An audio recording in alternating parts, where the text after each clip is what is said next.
Bonjour à tous, soyez les bienvenus dans ce nouveau numéro du magazine dédié à votre santé sur TLM en partenariat avec la Fondation Hospice Civil de Lyon.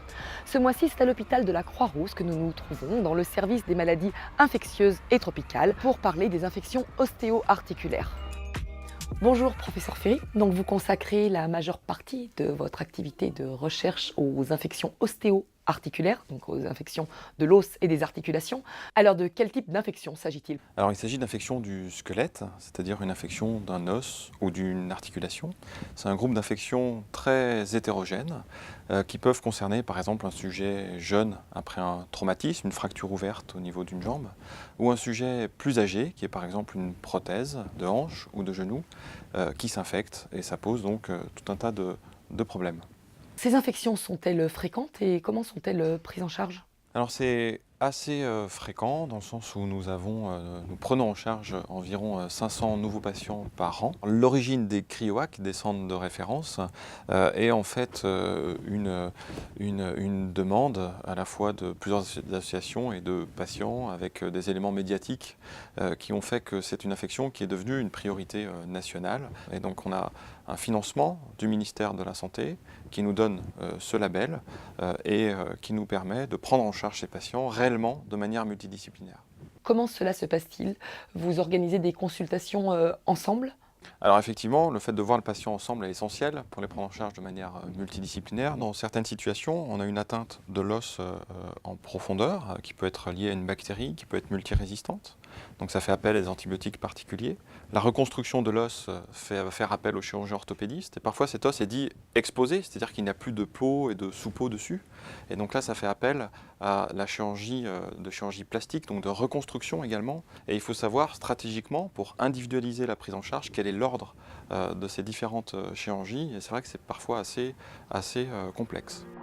Le risque d'infection suite à la pose d'une prothèse de hanche ou de genou a significativement diminué ces dernières années pour n'être aujourd'hui plus qu'à 1 ou 2% grâce à de multiples mesures préventives. Comme évoqué avec le professeur Ferry, dans le domaine des infections ostéo-articulaires, IOA, il est absolument admis de tous qu'une prise en charge multidisciplinaire, impliquant le chirurgien orthopédiste, l'infectiologue et le microbiologiste, est indispensable pour définir la stratégie de prise en charge, identifier les bactéries responsables de l'infection et proposer un traitement médical et chirurgical le plus adapté possible pour espérer préserver la fonction et obtenir la guérison.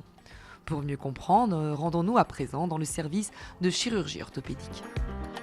Alors bonjour professeur Lustig, quelles sont les infections osseuses et articulaires que vous rencontrez le plus fréquemment ici et à quoi sont-elles dues? Alors, il y a deux types d'infections.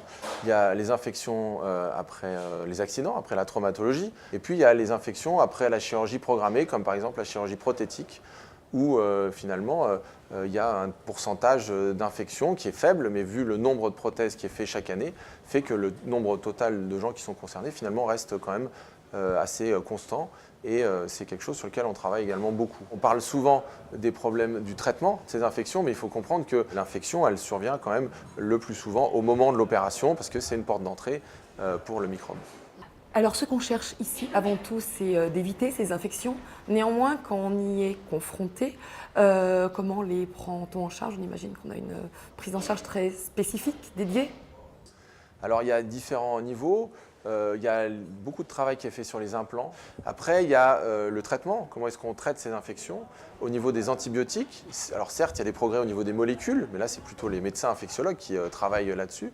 Mais au niveau chirurgical, nous, on utilise maintenant différentes solutions pour avoir finalement ces antibiotiques localement, on dit in situ. Alors ça va être par exemple de pouvoir insérer différents antibiotiques dans le ciment, quand on utilise du ciment, pour qu'ils puissent intervenir à forte dose au niveau de l'opération, ou également dans des substituts osseux, c'est-à-dire des éléments qui vont remplacer l'os et permettre également, tout en consolidant, d'amener des antibiotiques localement. Et puis enfin, on a ce qui va être, je pense, un progrès énorme, c'est ce qu'on appelle les bactériophages. Donc c'est ces espèces de virus qui vont attaquer la bactérie elle-même. Donc ça, c'est probablement le futur. Finalement, on va trouver la solution contre le microbe en utilisant presque un autre microbe pour tuer le microbe. Une réunion de concertation pluridisciplinaire, RCP, a été ouverte chaque lundi après-midi en visioconférence avec d'autres établissements pour évoquer les dossiers compliqués. Et c'est le jeudi que les cas complexes d'infections osseuses sont vus à l'hôpital de jour, en présence à la fois du chirurgien orthopédique, de l'infectiologue et du microbiologiste. Donc bonjour Nathalie Demeure, vous êtes infirmière ici à l'hôpital de jour. Alors comment est organisé cet hôpital de jour et finalement quel est son intérêt ? Donc l'hôpital de jour est structuré un petit peu le matin où il y a de l'imagerie avec le patient qui va faire des examens de radio simple, de scanner, d'IRM. Il aura des consultations diverses en fonction de ce qui est demandé. Il pourra éventuellement avoir par la suite une greffe de peau, donc suite à sa chirurgie, donc du coup ça voudra dire se sevrer du tabac. Donc il y a toutes ces consultations, en plus des consultations de psychologie, parce que le patient il arrive avec son bagage qui est parfois lourd. Et l'après-midi, c'est plutôt la consultation multi. Une fois que les médecins ont vu toute l'imagerie, l'historique du patient, on va faire une proposition personnalisée et donc on va s'assurer à ce moment-là de ce qu'a compris le patient. Nous, quand on refait les pansements, c'est ce qu'a compris le patient, ce qu'il a retenu, et parfois, il peut y avoir un peu de décalage où on a besoin de renforcer les informations. Nous avons rencontré un patient qui a bénéficié d'une intervention chirurgicale dans laquelle un substitut osseux d'un nouveau genre, très prometteur, a été utilisé pour la première fois. Il a accepté de se confier à Damien Decran pour lui faire part de ses attentes. Reportage. Après cette intervention, ça va plutôt pas mal. Moi, j'ai eu des bonnes petites douleurs au début, et là, au bout de 4 jours, ça y est, ça commence à bien passer. Et j'espère que ça va continuer comme ça, parce que là, pour l'instant, tous les indicateurs sont ouverts. Et voilà, on croise les doigts. Nous retrouvons Alexandre quelques jours après une énième intervention chirurgicale. À l'origine d'une dizaine d'opérations, une fracture ouverte du tibia péroné à la suite d'un accident en septembre 2016. Hospitalisé dans un premier temps à Grenoble, il est victime d'une première infection en décembre 2016. Je commençais un petit peu à prendre peur, parce qu'on commençait à parler d'amputation. Donc à ce moment-là, j'ai appelé mon chirurgien, parce que j'avais déjà des problèmes au niveau de la hanche à cause d'un accident antérieur. J'ai appelé mon chirurgien, le docteur Taillot, à la clinique du Parc. Il m'a tout de suite convoqué. Il m'a présenté au docteur Reynaud également, qui venait d'ici justement. Et ils m'ont fait divers examens et là ils m'ont dit que l'infection avait atteint l'os. Une intervention est alors programmée début 2017 pour effectuer un lavage de cicatrices ainsi que la pose de fixateurs externes. Mais après 5 mois de traitement antibiotique, alors qu'Alexandre commence à retrouver de l'appui, l'infection fait son retour. Au bout d'un mois, j'ai eu un abcès, l'infection était toujours là et il fallait réopérer. Donc à ce moment-là, j'ai été réopéré au mois de juillet. C'est là que, lors de l'opération, il s'est rendu compte que l'infection avait quand même bien attaqué l'os et il a été obligé d'enlever 5 cm du tibia. 5 mois plus tard, c'est donc une nouvelle intervention qui est programmée, une intervention d'un nouveau genre nécessitant un substitut osseux innovant. Le professeur Ferry et le docteur Bataillé m'ont proposé donc cette intervention avec ce nouveau substitut d'os. Très chargé en antibiotiques qui permet donc d'éradiquer l'infection un petit peu plus en profondeur à mon sens.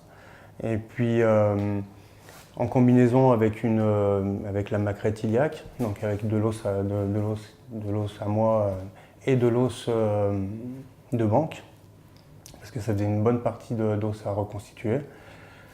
En combinaison avec également un clou, ils m'ont proposé cette opération. Et ce qui permet donc du coup d'espérer de pouvoir remarcher dans quelques mois. J'espère que, voilà, que je vais pouvoir cicatriser comme il faut. Après, dans les 3 prochains mois, j'espère une consolidation, un départ de consolidation pour pouvoir reprendre de l'appui. Et puis pour pouvoir reprendre la forme un petit peu, pour pouvoir faire de l'exercice, avoir de l'appui, refaire un petit peu, peut-être pas du sport, mais au moins de l'activité, pour reprendre une vie normale. Alors nous avons pu rencontrer un patient qui a bénéficié d'une innovation, d'une première dans votre service avec un nouveau substitut osseux. Quels espoirs placez-vous dans ces nouveaux dispositifs médicaux ? C'est vrai que c'est un dispositif qui est complètement innovant puisqu'il combine en fait une très forte concentration d'antibiotiques localement puisque les antibiotiques que le patient va prendre par la bouche pénètrent peu au niveau osseux, donc il y a un intérêt à avoir une concentration d'antibiotiques locale forte dose et en plus ça permet en fait une recolonisation de l'os sur ce dispositif, donc on combine deux éléments qui sont essentiels à notre sens pour pouvoir guérir ce patient qui est dans une situation très difficile. Il s'agit ici d'une première. En revanche, vous avez beaucoup plus d'expérience, d'expertise et donc de recul sur les prothèses arthrodèses. Comment intégrez-vous ces évolutions, ces niveaux de dispositifs dans les situations de sauvetage de prothèses ? Alors effectivement, on parle de sauvetage, donc on utilise des thérapeutiques qui ne sont pas complètement validées, mais qui promettent d'être complètement innovantes. Par exemple, le substitut, comme on a vu. C'est des patients chez qui il est proposé une amputation en cuisse, par exemple. Mais chez ces patients-là, on arrive à utiliser une prothèse bien particulière, fabriquée sur mesure, qui coûte 8 à 10 000 euros, qui n'est pas accessible dans les autres centres, qui n'est pas remboursée, pour pouvoir conserver le membre de ces patients. Si à ce terme-là, vous aviez des besoins à exprimer auprès des Lyonnais et à travers la Fondation HCL pour vous aider encore à améliorer votre service, quelles seraient vos priorités ? On se doit d'aller plus loin sur un projet de recherche local qui concerne l'impact des antibiotiques sur le microbiote intestinal. Donc on a des gros prescripteurs d'antibiotiques. L'idée est de guérir le patient, mais il peut y avoir un certain nombre de conséquences sur la flore digestive, l'acquisition de gènes de résistance que le patient peut peut-être diffuser dans son entourage. Donc nous avons aux HCL les outils pour pouvoir analyser ça, mais on a besoin de moyens pour caractériser ces conséquences sur le microbiote de nos patients et savoir si après le traitement antibiotique, si le patient revient à son état initial. Et c'est vraiment quelque chose d'essentiel à nos yeux. Votre santé, c'est terminé. Nous remercions tout le service des maladies infectieuses de l'hôpital de la Croix-Rousse de nous avoir accueillis. Nous vous donnons rendez-vous le mois prochain à l'hôpital Lyon-Sud pour parler de cancérologie. Nous vous laissons à présent avec le message que souhaite vous délivrer Bruno Lacroix, le président de la Fondation Hospice Civil de Lyon. La maladie induit souvent des tragédies individuelles ou familiales. Si demain un de nos proches est malade, ne voudrons-nous pas que lui soient prodigués les meilleurs soins, qu'il bénéficie du meilleur accueil, du meilleur accompagnement. Soyons acteurs de notre santé, donnons à la Fondation Hospice Civil de Lyon.